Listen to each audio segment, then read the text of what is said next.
This evening on ENN Tonight. Elon is honoring its veterans.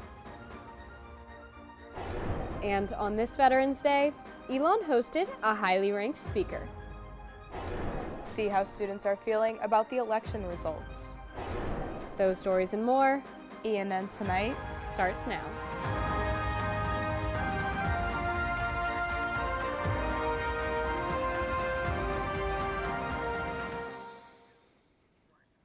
Good evening, and thank you for joining us for ENN Tonight.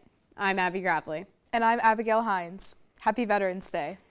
In 2023, Elon University was named a designated military-friendly school by the Veteran Advocacy Program. And in honor of this year's Veterans Day, Elon held some notable events. Starting bright and early, the Reserve Officer Training Corps, or more widely known as the ROTC, kicked off the day's events by raising the American flag.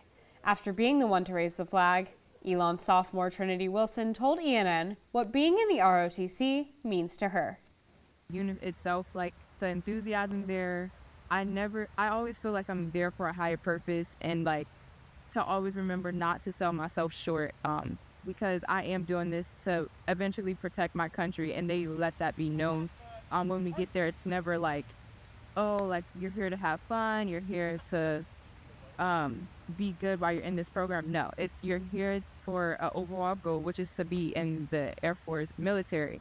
And they really let us understand what that means. So that's probably my favorite part, really knowing like I play a purpose and a role in this country. As a part of the Veterans Day events, Elon hosted retired Admiral Mike Mullen to kick off the Carol Ann Walker International Lectureship Series. From 2007 to 2011, Mullen served as the 17th chairman of the U.S. Joint Chiefs of Staff for George W. Bush and Barack Obama. And ENN Charlotte Pfabe sat down with Mullen earlier today.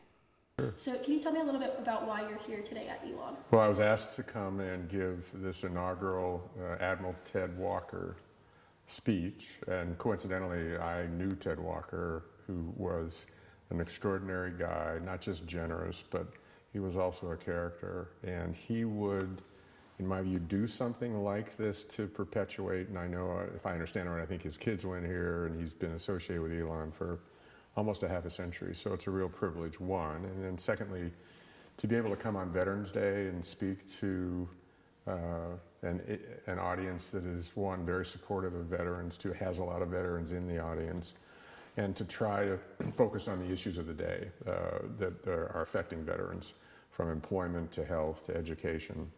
And obviously Elon is very invested in this message, which I really appreciate. So that's the reason I came today, and it's been, and I've also run into some old friends that I had no idea were here, so that was a pretty neat part of being here. Yeah, and earlier in McCrary Theater, you talked about the geopolitical nature of the military as well now, and you mentioned that this is the most dangerous time since the Cuban Missile Crisis. Yeah, for me, that's my assessment. Yeah, in your opinion. Yeah. What are you most concerned about right now? Most concerned about a war with China, and the war with China over Taiwan. And as I indicated, so 17 years ago when I took over as chairman in 2007, from 2007 to 2011, and I worked for both Bush and Obama. Over that 4 years, I spent no time on Taiwan. My successors, the current chairman, General Brown, his predecessor, General Miller, spent an extraordinary amount on Taiwan. It is an economic engine that 4 of the 5 biggest economies in the world are centered in the Pacific region. And I'm someone that's believed for a long time the economies sort of drive outcomes. And so if we have a war out there with China as a great power war, everybody loses. We lose, China loses, and I actually think the world loses. For the full interview, grab a copy of this week's Pendulum on Wednesday and be on the lookout for more on our website, elonnewsnetwork.com. This Veterans Day marks 2 years of Charlie Mike, an organization committed to providing veterans with the resources they need to thrive after their service ends. After talking to the founder of this organization, I learned lots about their mission. Let's take a look. After 12 years in the U.S. Army and wartime in Afghanistan, Dustin Gladwell understands what veterans need when adapting to civilian life again. Wanting to help those with similar stories, Gladwell founded Charlie Mike, an organization that aims to help veterans heal from the unseen wounds of combat. The idea that I had after I was in the military and after I went to Afghanistan was to find a better way to help veterans, find a better way to help us not just deal with the things that we experience, but more to find effective ways to actually kind of like move the needle. Charlie Mike's Canine Battle Buddy program trains shelter dogs and places them with veterans. Their newest program is Serving Others, which was adapted after Hurricane Helene hit western North Carolina. Gladwell says service helps veterans find their sense of purpose. We responded to Hurricane Helene out in western North Carolina, and it's amazing because we're good at being in rough environments. We're good at being in austere environments. We're good at coming up with plans and solutions and it's jumping right in and working as a team and knowing how to create solutions in those kind of environments.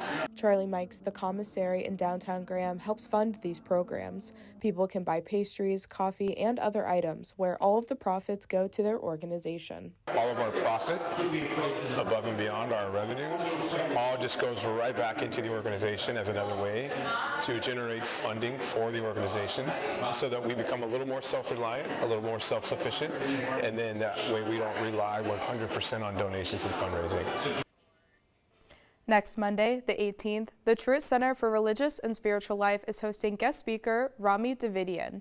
Rabbi and Chabad community affiliate Mendy Minkowitz of Elon Chabad says that Davidian has been recognized for helping survivors of October 7th attacks find shelter.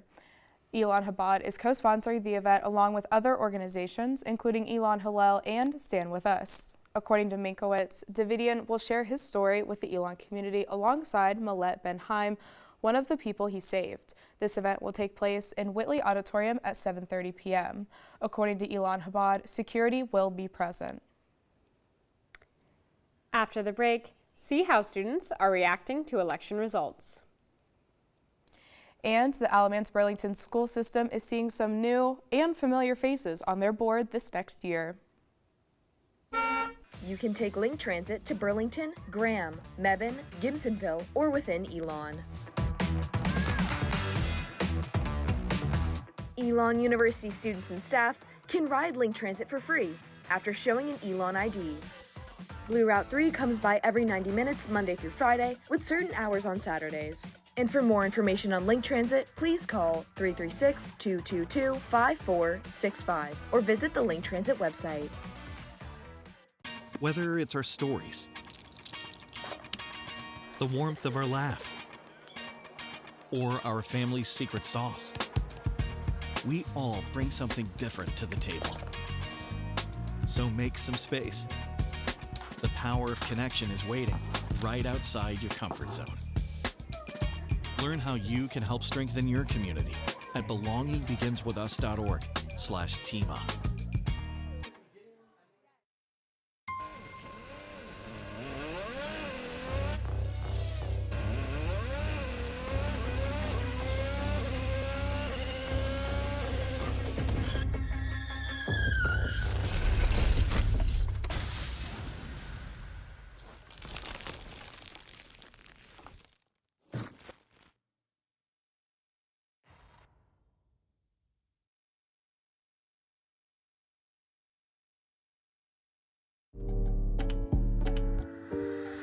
There's only one thing that will save somebody's life, and that is naloxone nasal spray. Get 911 on the phone, get the emergency responses there on their way. Once Upon a Time is right now. Escape to the Renaissance Festival, a time-traveling adventure. Saturdays and Sundays, October 5th through November 24th. There's music, comedy, circus entertainments, jousting, nights, the living mermaids, and a feast all rolled into a non-stop outdoor family adventure. Tickets limited while supplies last. Online only at renfestinfo.com. Hate is loud, but love is the majority.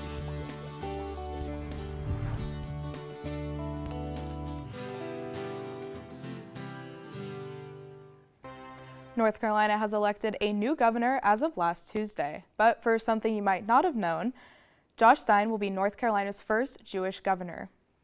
Stein was the Democratic candidate in this year's election, beating Mark Robinson, the Republican candidate who has previously made anti-Semitic remarks, according to a CNN report.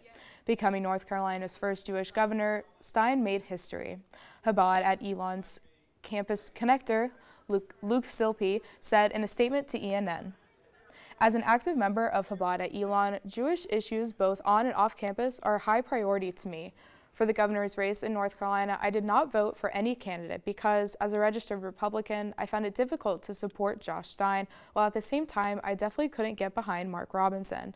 As you know, Robinson has been linked to some controversial positions and statements that some have cited as racist and extreme. While I didn't vote for him, I'm proud that North Carolina has elected Josh Stein as the first Jewish governor." Silpe also says that he has hope for Stein to lead in pushing against campus protests that have, in some cases, led to a display of anti-Semitism.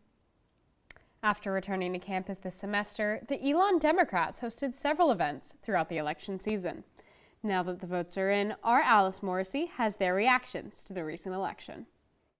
Following the election, Elon Democrats shared they felt a mix of anxiety and disappointment surrounding President-elect Donald Trump's victory. Say the energy, as we started to see the writing on the wall, soured a bit, but that's expected of any election watch party where you, unfortunately, are not the winner.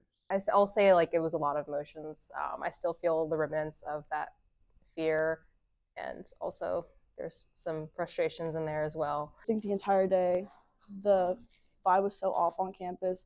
A lot of people seemed upset. I couldn't really focus much in class. I was like researching just information on the election and what was coming up, and maybe if there's anything somehow they could do.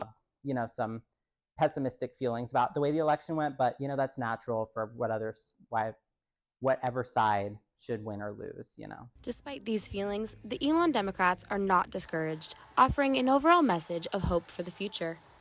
It's up to us to remain committed, and it's up to us to remain strong and motivated so that way we can take on these next 4 years, because there's going to be another election after 4 years, and we have to be ready to meet the challenge. So I'd say focus on your communities, focus on building up your relationships with the people around you, take care of one another. I am ready to get to work, and I am ready to fight for whatever we have to fight for during these next 4 years. I would say feel anxious and nervous. I think that's a good sign that you're engaged. I wouldn't let it overtake, you know, your joy. There's still so much to enjoy around the world, and there's still so much that you can do. Like, now is the time not to be silent, but to use your voice, because it's important that we speak up in our community and make sure that we are keeping an eye on everybody and making sure that everybody's rights are being protected. And I think now more than ever, it's really important to do that. Leaders of the Elon Democrats say they will continue to host events and hope to create relationships with other motivated organizations on campus to continue to fight for what they believe in. Alice Morrisey, ENN Tonight. The Elon Democrats say that they are committed to maintaining a presence on campus and encourage students to keep an eye out for events in the future. With the election coming to a close last Tuesday, we'll be seeing some new and familiar faces on our local school board. The Alamance Burlington School System, or ABSS, elected 4 of the 8 candidates in this race. So in the coming term, we'll be seeing Sandy Ellington Graves, Avery Wagner, Seneca Rogers, and Tamika Harvey. After running for re-election, Ellington Graves told ENN even after announcing that she'd be running again, her party decided not to endorse her. As a registered Republican, Ellington Graves said that she had made some decisions in her previous term that her party did not agree with, resulting in this lack of endorsement. But in making these decisions, she has said she made the right choices and still came out with the highest percentage of votes in this recent election.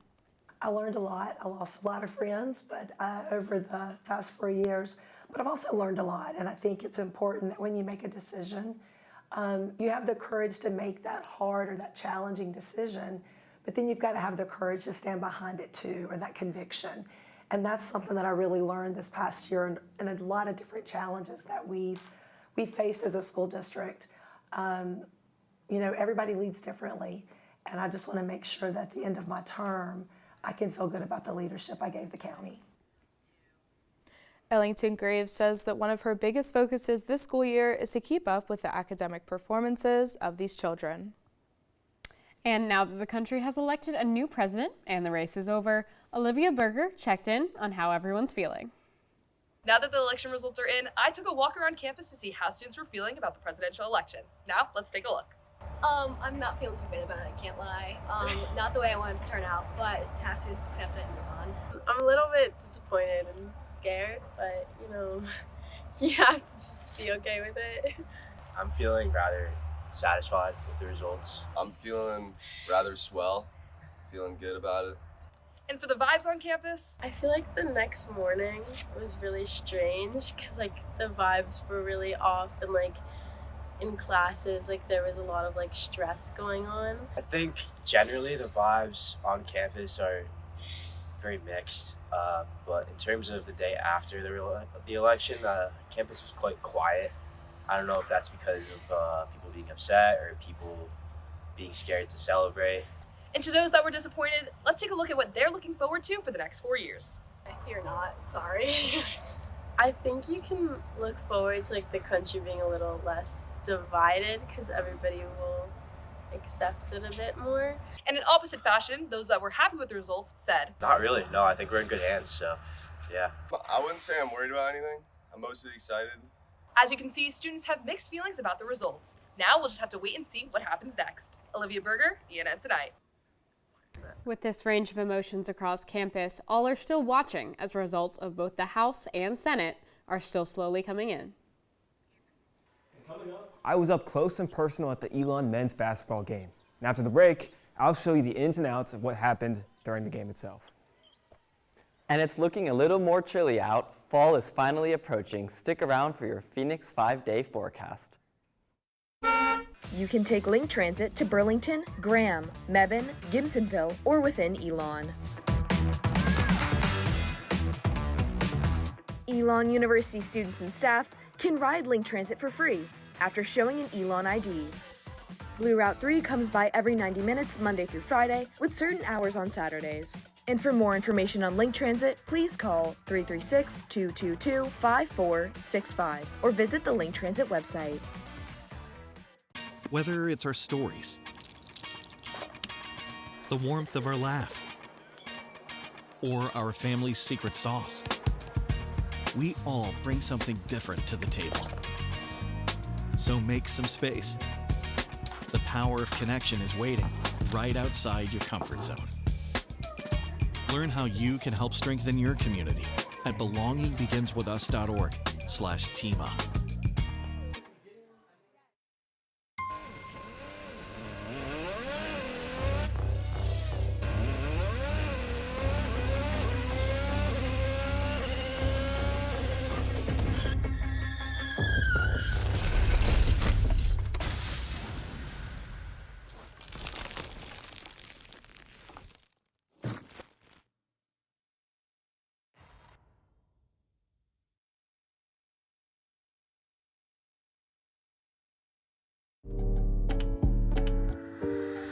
There's only one thing that will save somebody's life, and that is naloxone nasal spray.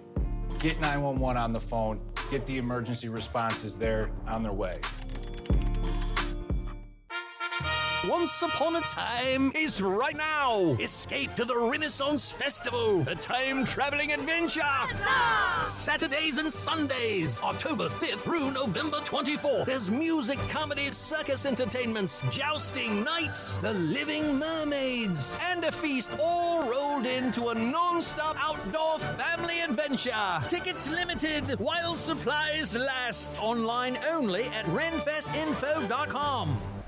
Hate is loud, but love is the majority.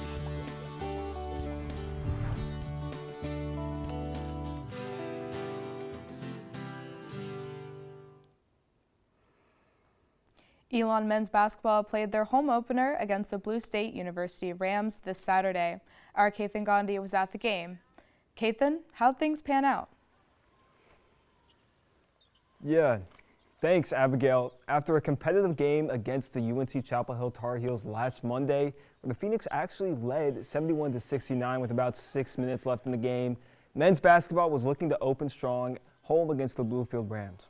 For a little context about Elon's team this year, they're molded around a fast style of play, penetrating the paint and looking to kick to an open man for a quick three. This showed in the UNC game where 6 different guys knocked down 3-pointers. The Phoenix were hoping to put up similar numbers against Bluefield at home. I was lucky enough to be right in the court, watching this offense and see how the whole game actually went down. Aggression was the name of the game for the Phoenix this Saturday. After competing to the last minute against the number 9 ranked UNC Tar Heels, this team knew they had something special. They were ready to show it off in front of their home crowd. Home opener, you want to play well. You know, you're in front of your home crowd finally, your fans, your friends, family.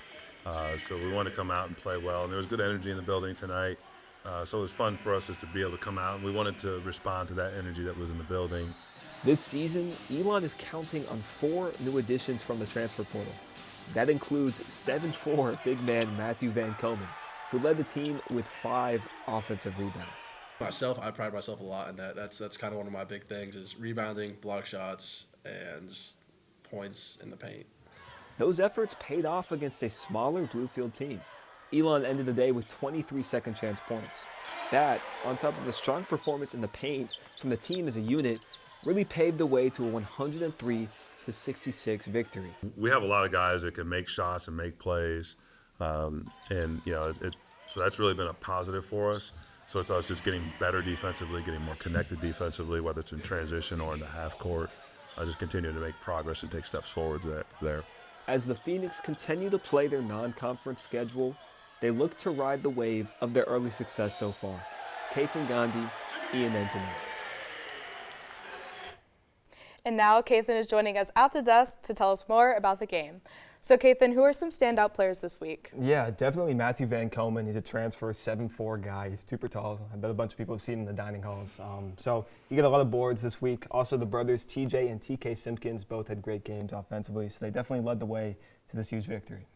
Yeah, awesome. And then what else do you think we can look forward to throughout the rest of the season? Yeah, over this next month specifically, 2 huge games on the road against Notre Dame and Navy, so some storied programs there. You know, a lot of pundits didn't expect a lot from this team this season, but they've showed great signs so far, so just keep seeing how things go. Thanks, awesome. Kathan. And now throwing it over to Parker Forgash, who has our local weather for this week. How's it looking this week, Parker?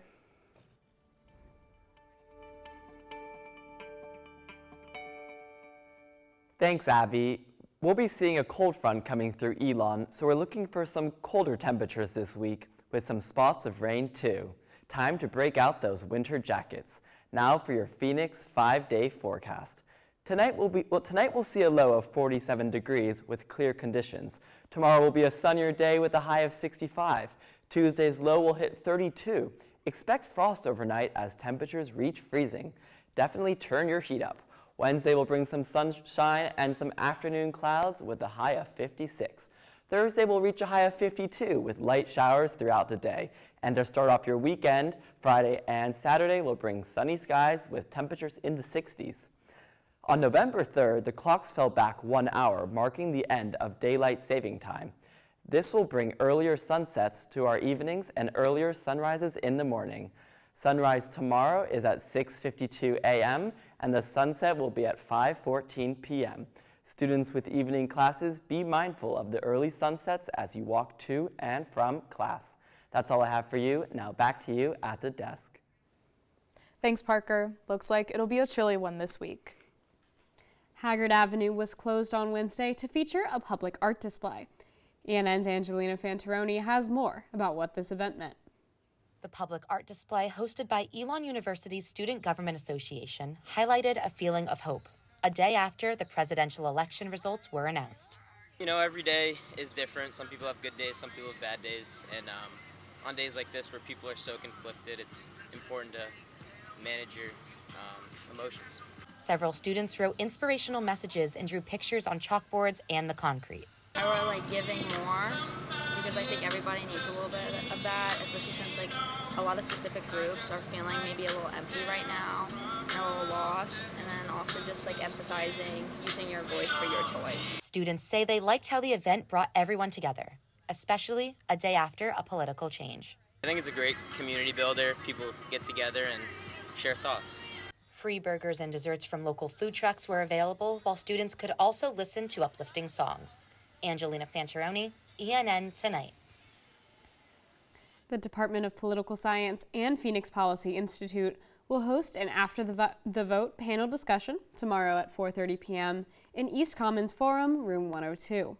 Students will be able to ask questions about what the election results mean for this community. Up next, see how Elon's first-generation community celebrates history. And after the break, join me for an annual celebration. You can take Link Transit to Burlington, Graham, Mebane, Gibsonville, or within Elon. Elon University students and staff can ride Link Transit for free after showing an Elon ID. Blue Route 3 comes by every 90 minutes Monday through Friday with certain hours on Saturdays. And for more information on Link Transit, please call 336-222-5465 or visit the Link Transit website. Whether it's our stories, the warmth of our laugh, or our family's secret sauce, we all bring something different to the table. So make some space. The power of connection is waiting right outside your comfort zone. Learn how you can help strengthen your community at belongingbeginswithus.org/teamup.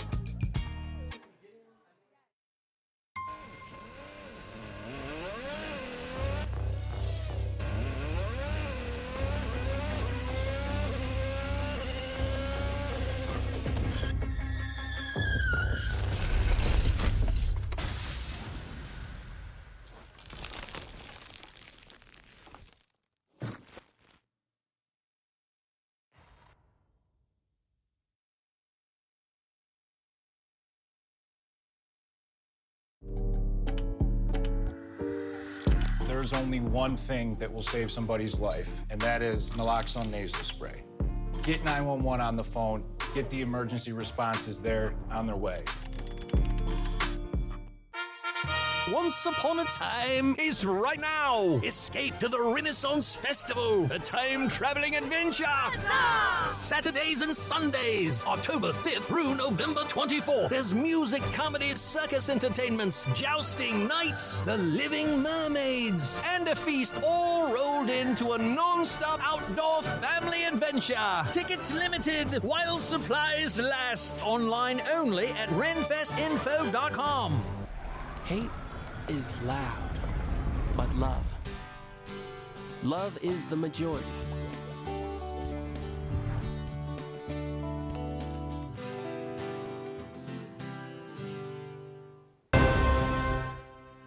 Joining us now is our Alice Morrisey, live from McKinnon Hall at the Native American Heritage Month celebration. Alice, how's the celebration looking so far? Thanks, Abigail. I'm here at McKinnon Hall, where the Native American Students Association, or NASA, is hosting a celebration to kick off the start of Native American Heritage Month. As you can see behind me, festivities are beginning to kick off with students enjoying traditional Indigenous art and food. Leaders of the NASA say they're hosting this event as a reminder that Native American communities exist and have always been here. Their hope is that by attending events like this, students will be inspired to continue to have conversations surrounding Native American heritage and their rich cultures. The NASA was founded in 2018 and focuses on prioritizing space and community for Native American and Indigenous students. They work to advocate for students by prompting representation, inclusivity, and educational awareness throughout the Elon campus. Elon University historically acknowledges that the land campus is located on originally was occupied by the Siouan American Native tribe. Many of the descendants still live in the area and continue to embrace and encourage traditions and honoring their ancestry. Happy Native American Heritage Month. Back to you at the studio. Thanks, Alice. Well, that's all the news we have for you this evening. Thank you so much for joining us. Head over to our website, elonnewsnetwork.com, for stories, sports, and more. And make sure to follow us on social media at Elon News Network. Have a great night, Elon.